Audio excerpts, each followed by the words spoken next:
تذكر يوما كنت تعانق دمعة الفكر تناجي الله في صبر وترجو رحمة تسري. آپ اندازہ کریں کہ ابی لہب نے جب حضور کی شان میں گستاخی کی، تبت یدا ابی لہب وتب، اللہ نے قرآن نازل کیا اور قیامت تک اس پہ لعنت برستی رہے گی. اور پتہ ہے ابھی لہب مرا کیسے تھا؟ اس کو ایک ایسی بیماری لگی بدن میں، سارے بدن میں کیڑے پڑ گئے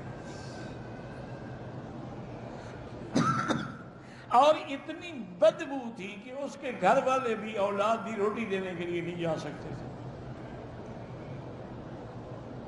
انہوں نے کوئی غلام ان کے ذمہ لگایا تھا، وہ بھی دور سے پکڑ کے روٹی اس کو ڈال دیتے تھے.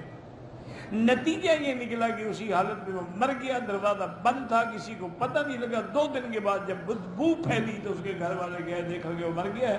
لیکن اب کون لاش اٹھائے؟ بدبو میں قریب کون جائے؟ تو انہوں نے کچھ سوڈانی لوگوں کو کرائے پہ بلایا، ان کو پیسے دیے، انہوں نے بانس باندھ کے اس کو اٹھایا اور ایک گڑھے میں ڈال دیا. یہ انجام ہوا دشمنان محمد رسول